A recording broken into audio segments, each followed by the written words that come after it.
Nah, kalau teman-teman berpikir untuk pindah ke luar negeri, saya malah meragukan nasionalisme kalian. Saya meragukan nasionalisme kalian. Jadi, nasionalisme menurut si kawan itu bikin kebijakan sampai masyarakat itu susah untuk usaha, harus antri demi gas, bahkan sampai tewas itu. Itu nasionalisme menurut dia. Angkat orang yang suka nanya-nanyain perawan orang lain. Buka-buka baju, marahin anak-anak, jadi staf sus. Itu nasionalisme menurut dia.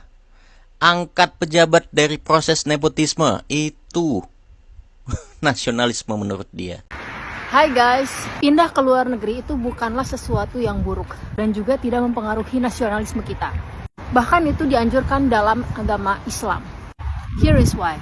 Pertama, pada saat kita pindah ke luar negeri, artinya kita hijrah. Dan itulah yang dilakukan oleh Nabi Muhammad. Dia hijrah dari Mekah ke Madinah, dan yang terjadi adalah hidup dia berubah menjadi jauh lebih baik lagi. Ekonominya membaik, sosialnya membaik, bahkan pada saat itu jumlah umat Islam pun bertambah. Jadi, pindah atau hijrah ke negara lain, ke kota lain, itu adalah hal yang baik. Kedua, ketika kita pindah ke luar negeri, justru itu membawa hal baik. Kenapa? Pertama, itu bisa membawa devisa negara yang jauh lebih banyak, serta membawa inovasi-inovasi dari luar negeri ke dalam negeri. Contohnya aja kayak B.J. Habibie. Dia juga membawa inovasi mengenai pesawat ke dalam negeri. Bahkan Bapak Presiden Prabowo juga sebelumnya kan pindah ke luar negeri dulu, kemudian kembali ke dalam negeri dan menjadi presiden. Belum lagi Sri Mulyani, Bu Retno, semuanya itu adalah orang-orang yang pernah hijrah ke luar negeri, kemudian kembali ke dalam negeri dan membangun negeri, menjadi menteri dan lain-lain sebagainya. Ketiga, kata siapa orang-orang yang stay di dalam negeri itu lebih nasionalis. Pertama, banyak orang yang stay di dalam negeri itu justru menjadi koruptor, menjadi orang jahat. Karena kemiskinan akhirnya dia mencuri, akhirnya dia melakukan perbuatan yang tidak baik. Penilaian nasionalis atau tidak itu bukan masalah kamu ada di luar negeri atau di dalam negeri. Kamu bisa berkontribusi dari dalam dan luar negeri. Masalahnya hanya ada pada jiwa kamu.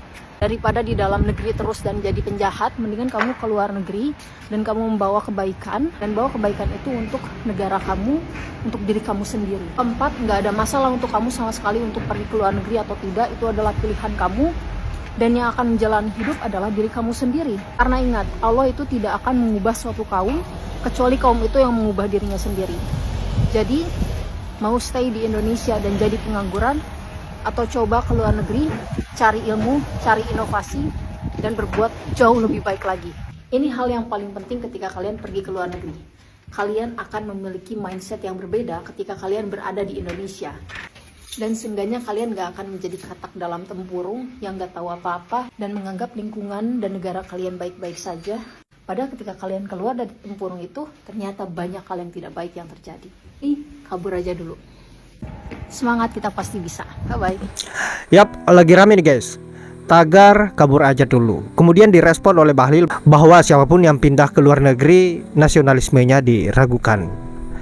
Aduh, terus yang tidak diragukan nasionalismenya itu yang seperti apa? Apakah yang membuat kebijakan kemudian menelan korban jiwa? Apakah itu yang disebut sebagai nasionalisme? Padahal kita tahu sendiri bahwa alasan mereka kenapa sampai ke luar negeri tidak lain karena lapangan kerja di Indonesia ini tidak ada sama sekali. Artinya tidak ada masa depan yang bisa diharapkan di negeri ini. Nah, sahabat-sahabat, akibat apa yang menjadi statementnya Bahlil ini tentu menjadi sorotan para netizen, para cewek-cewek cantik. Saya kira apa yang menjadi komentarnya sangat luar biasa dan cerdas. Untuk itu langsung saja kita simak dulu seperti apa komentarnya. Silahkan sahabat-sahabat tanggapin. Sekarang lagi rame hashtag kabur aja dulu. Lalu Pak Menteri bilang nggak nasionalis, dianggap masyarakat kelas 2. Dan belum lagi pejabat Konoha yang bilang ngapain kerja di luar negeri, jadi kacung orang, mending tinggal di negara sendiri. But my opinion, I don't fucking care. Gimana pun positive thinkingnya, tinggal di negara ini. Tiap bentar ketampar fakta dan realita. Harga-harga naik, tapi gaji nggak naik-naik. Jadi pengusaha dipersulit, pungli di mana-mana, suap, urus izin lagi-lagi duit, padahal usaha aja belum jalan, udah nyetor aja. Terus kalau usaha kalian bangkrut, emang dipikirin negara? Nah, kalau usaha kalian sukses dan menghasilkan banyak omset dan uang, tenang, lagi-lagi bayar pajak. Bahlil. Amazing sekali, bukan? Oh, belum sampai di sana. Kalau nggak punya orang dalam, sepintar dan sehebat apapun skill kalian, nggak ada artinya.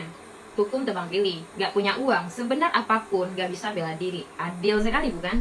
Harusnya kalimatnya itu gini, dari rakyat untuk negara dan pejabat Konoha. Koreksi kalau benar.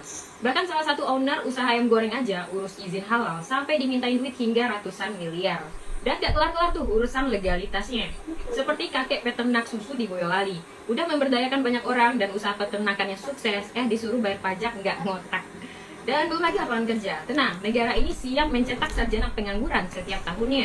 Sarjana Dengan mempersulit pengangguran. untuk kerja di negara sendiri. Harus menguasai semua elemen kehidupan dulu minimal, kayak avatar ya kan. Dan ketika anak muda ini lihat peluang yang jauh lebih baik di negara lain, dibikin merasa bersalah dengan kalimat tidak nasionalis, tidak memikirkan negara. Justru mereka pahlawan visa itu sangat memikirkan dan peduli negara ini. Mengambil ilmu yang banyak dan pengetahuan dari luar untuk dibawa pulang. Karena negara sendiri yang kaya akan sumber daya, tapi nggak bisa kasih lebih. Benar nggak? Sementara tawaran di luar negeri itu lebih masuk akal dan relevan, nggak ada calo-caloan.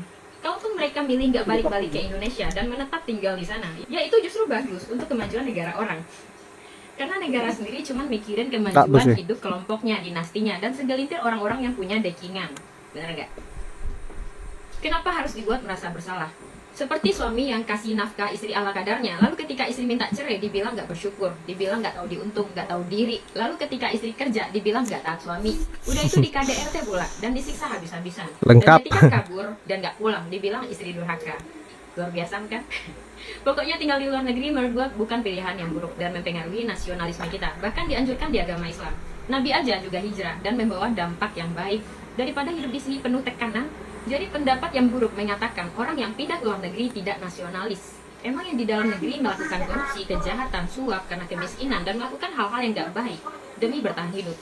Atau memperkaya diri sendiri dan kelompoknya dianggap nasionalis gitu. Siapapun Anda bisa berkontribusi dari dalam atau luar negeri. Nasionalis itu tentang jiwa. Ketika kalian hijrah, mindset kalian berubah. Pola pikir, kebiasaan bakal ikut berubah. Jadi nggak kayak katak dalam tempurung. Melihat sesuatu itu baik-baik aja, padahal enggak. Jadi kalau kalian punya pendidikan yang bagus, keterampilan, dan skill yang hebat, ditambah lagi jujur, berintegritas, sepertinya kalian salah tempat. Jadi ayo kabur, carilah rumah yang menghargai kalian. By the way, gue juga udah ancang-ancang langkah istriku ini buat pindah. Ada yang mau bawa gue kabur ke luar negeri nggak? Share videonya dan tulis pendapat kalian di drop komen. Lagi rame banget ini tagar kabur aja dulu. Mau kabur kemana? Gue sih ngerti kenapa orang banyak banget mau kabur dari Indonesia. Ya karena banyak banget hal-hal yang udah kayak nggak masuk akal aja gitu, kayak udah nggak bikin nyaman gitu buat tinggal di Indonesia. Salah satunya ya hukumnya nggak jelas. Yang 271 triliun kasus korupsi cuma dihukum 6 tahun. Dendanya juga cuma sekian miliar. Terus yang nyuri satu batang kayu, yang nyuri orang-orang kecil yang cuma nyuri sampai nggak rugiin negara, ya dihukum sampai 10 tahun, dihukum lebih dari 6 tahun. Kocak. Jadi kan kayak di mana keadilan ya kan? Pejabat-pejabatnya juga pada mikirin perut sendiri. Koruptor ada di mana-mana, dari tingkat paling atas sampai tingkat bawah. Terus nggak ada juga aturan yang bisa membuat mereka tuh jerah, yang bisa membuat mereka tuh kapok. Mana lagi buzzer ada di mana-mana. Padahal kalau pemerintah mau bisa aja tuh ya, ternak-ternak buzzer semuanya dimusnahkan. Karena gimana ya, kayak buzzer-buzzer di Indonesia juga nih ikut andil gitu loh, membuat nggak betah tinggal di Indonesia. Yang mana mereka dengan gampangnya dibayar untuk mendukung yang salah dan menjatuhkan yang benar. Terus apa lagi? Masalah skincare juga. Udah jelas-jelas banyak korban yang dirugikan, banyak owner skincare yang nakal. Tetapi BPOM-nya malah berpihak ke pihak owner skincare-nya. Udah dimasuk juga ke DPR, malah pihak owner skincare-nya yang dibela mati-matian, sampai orang-orang yang membuat sadar masyarakat tentang pentingnya memilih skincare, tentang tentang bahan-bahan skincare yang berbahaya yang tadinya orang Indonesia nggak tahu, malah orang yang memberikan informasi-informasi itu yang dibungkam, pungli di mana-mana, entah itu penegak hukumnya, entah itu instansi pemerintahan, semuanya pungli aja. Jadi orang yang nggak ada duit, orang yang pengennya hidup normal-normal aja, yang kayak kayak mana gue hidup gitu ya kan. Ditambah lagi banyak sekolah-sekolah yang bermasalah karena pungli-pungli yang dilakukan di sekolah. Pokoknya banyak banget dah ya masalah-masalah di Indonesia. Lengkap terus masalahnya. kayak ngambang aja gitu, nggak ada sama sekali penyelesaiannya, sampai yang membuat masyarakat itu tepuk tangan gitu. Ye, kalian semua berpihak ke masyarakat, ye kita menang, masyarakat menang, nggak ada gitu kejadian-kejadian yang membuat kita itu bangga menjadi orang Indonesia atau tinggal di Indonesia.